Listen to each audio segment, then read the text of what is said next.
Welcome back to my channel. आज हम एक ऑब्जेक्ट को डीकंस्ट्रक्ट कैसे करते हैं वो देखेंगे एंड इसके लिए मैं एक शू का एग्जांपल लूँगा। मैंने एक रेफरेंस शू लिया है, उसके इमेज लिया ऑफ कोर्स, एंड फिर मैं क्या करता हूँ, पहले मैं उसका पर्सपेक्टिव डिसाइड करता हूँ कि वो 1 पॉइंट में है या 2 पॉइंट में या 3 पॉइंट में है। ये जो पर्टिकुलर शूज़ है ये 2 पॉइंट पर्सपेक्टिव में है एंड फिर मैं डिसाइड करता हूँ इसका होराइजन लाइन किधर है। डेफिनेटली वो पर्सपेक्टिव में ही आ गया। जो भी होराइजन लाइन के नीचे रहेगा वो पार्ट का आपको टॉप दिखेगा और जो होराइजन लाइन के ऊपर रहेगा उसका आपको बॉटम दिखेगा। ठीक है। मैं ये पहले बॉक्स क्यों बिल्ड कर रहा हूँ। जब भी मैं थोड़ा कॉम्प्लेक्स ऑब्जेक्ट के साथ खेलना चालू करूँ या थोड़ा सा कॉम्प्लेक्स प्रिमिटिव फॉर्म्स के साथ खेलना चालू करूँ या कंस्ट्रक्ट करना चालू करूँ तो मेरा माइंड कंफ्यूज नहीं होना चाहिए कि उनका लाइन कैसा कन्वर्ज हो रहा है। मैंने पहले बॉक्स बिल्ड कर लिया तो नाउ आई एम श्योर कि ये इस डायरेक्शन में कन्वर्ज होगा और ये इतना डिग्रीज पे कन्वर्ज होगा। उसके अंदर अभी मैं प्रिमिटिव फॉर्म्स वैसे अरेंज कर पाऊँगा एंड फिर मैं वो प्रिमिटिव फॉर्म्स के साथ डिसाइड भी कर पाऊँगा कि कौन सा फॉर्म है वो किस फॉर्म पे ओवरलैप होगा।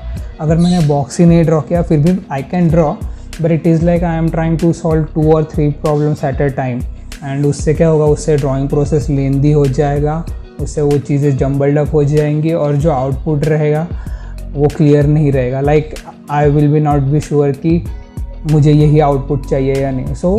I will solve 1 problem at a time. अभी मैंने इसका बेसिक कंस्ट्रक्शन कर लिया है। अभी मैंने इसके बॉटम के लिए कोन का हाफ हिस्सा यूज़ किया है, ऊपर मैंने सिलेंडर यूज़ किया है।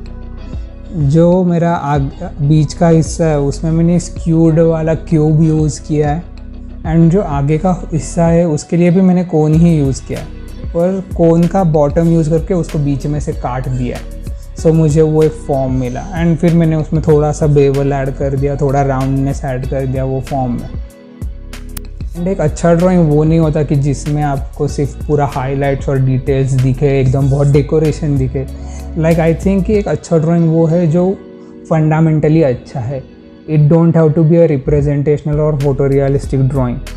फॉर एग्जाम्पल अभी मैं जो शू ड्रॉ कर रहा हूँ वो कुछ फोटो रियलिस्टिक नहीं है। इट इज़ नॉट लाइक कि आप कंफ्यूज हो जाओगे कि ये फ़ोटो है एंड ये फ़ोटो नहीं है और ये ड्राइंग है and you will be vowed by that कि क्या ड्राइंग है, क्या स्किल सेट है इसका। नहीं, आई गेस एक ड्राइंग है वो फंडामेंटली करेक्ट होना चाहिए and it don't have to be a photo realistic drawing.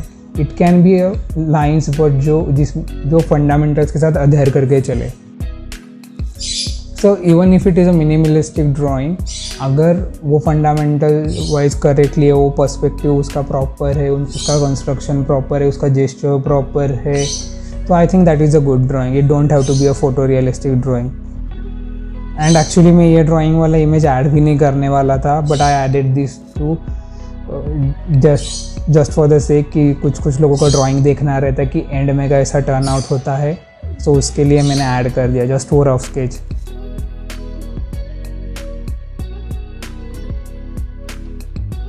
मैंने प्रिमिटिव फॉर्म्स इसके फिगर कर लिए थे पहले, जैसा मैंने आपको बताया था कि मैंने कौन से फॉर्म्स प्रिमिटिव फॉर्म्स यूज़ किए। तो अभी मेरे को पता है वो प्रिमिटिव फॉर्म्स कौन से एंड मुझे पता है कि वो कौन से एंगल में कैसे दिखेंगे। क्या मैं अभी ये शूज़ उसको सिंप्लीफाइड करने के बाद अलग अलग एंगल में ड्रॉ कर पाऊँगा? The answer is yes. उसके लिए अभी मैं उसको बैक एंगल में ड्रॉ कर रहा हूँ। नॉट कि मैं पूरा डिटेल के साथ ड्रॉ करूँगा, but right now I know कि अगर ये प्रिमिटिव फॉर्म्स ऐसे अरेंज हुए हैं तो अगर उसको बैक व्यू में देखूंगा तो वो कैसा ओवरलैप होगा और कैसा कनेक्ट होगा एक दूसरे से। इसके लिए आई एम टेलिंग कि वो फंडामेंटल्स बहुत इंपॉर्टेंट है। आप एक क्यूब लो एंड आप एक सिलेंडर लो, उसको अलग अलग एंगल में घुमाओ, अलग अलग एंगल में ड्रॉ करो।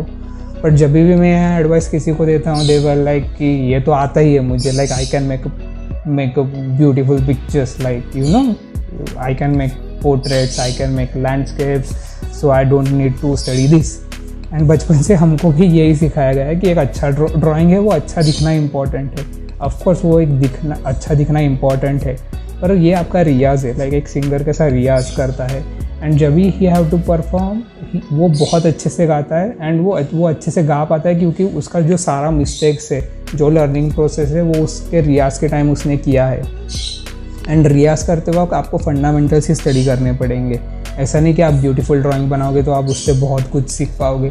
No, it is about repetitions and failing fast.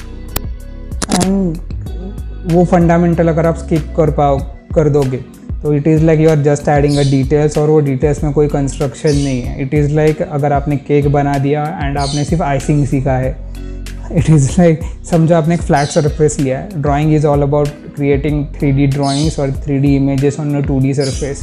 It is like कि अगर आपने केक में सिर्फ आइसिंग सीखा है और आपको केक का कंस्ट्रक्शन नहीं पता, केक कैसे एक के ऊपर एक लेयर करते हैं, एंड आपने आइसिंग बहुत अच्छे से किया और आपका आइसिंग आपने समझो कि एक प्लेट पे कर दिया, नॉट ऑन अ केक, तो वो अच्छा नहीं दिखेगा। वो ऊपर से देखने के लिए अच्छा दिखेगा कि आइसिंग है, पर जैसे वो फ्लिप करोगे तो वो फ्लैटनेस उसका दिख जाएगा। वैसे ही ड्राइंग का भी है कि अगर आप जब भी ड्रॉ करते हो इसीलिए तो वो फ्लैट दिखेगा, क्योंकि आप वो 2D सरफेस पे ड्रॉ कर रहे हो।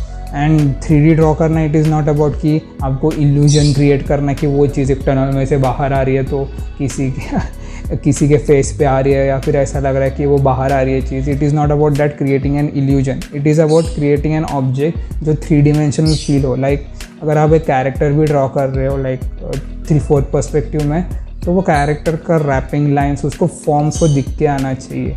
ज़रूरी नहीं है कि वो ऐसा लगे कि पेपर फाड़ के बाहर आ रहा है। I am not saying that, I am saying कि वो कैरेक्टर वॉल्यूमेट्रिक लगना चाहिए। ऐसा नहीं लगना चाहिए कि कैरेक्टर के ऊपर अगर क्लोथिंग है तो वो पीस ऑफ पेपर है, पेपर कटआउट जैसा रख दिया किसी ने। नहीं, उसके जो रैपिंग लाइन्स है वो बराबर रैप होने चाहिए अराउंड दैट फॉर्म।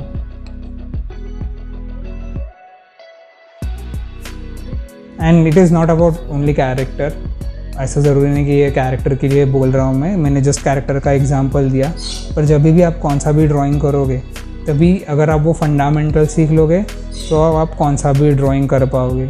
बहुत से लोग बोलते हैं कि मेरे को कैरेक्टर डिज़ाइन ही सीखना है या फिर मेरे को एनवायरनमेंट ही सीखना है। हाँ, you can specialize in that, पर कैरेक्टर एनवायरनमेंट हो, आपको कुछ चीज़ें चाहिए एनवायरनमेंट में, पर्सपेक्टिव चाहिए, ड्राइंग फंडामेंटल चाहिए, फॉर्म्स कैसे मूव होते, वो आपको एनवायरनमेंट में भी इंपॉर्टेंट होगा।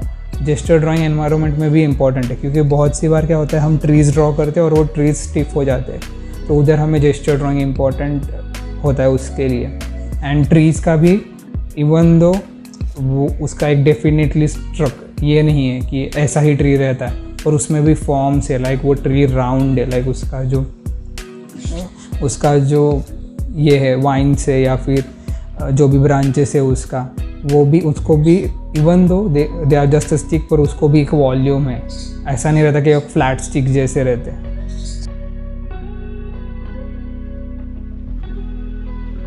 सो आई होप आपको ये वीडियो हेल्पफुल लगा रहेगा। So thanks for watching video, and if you really like this video, kindly consider subscribing to this channel. Peace.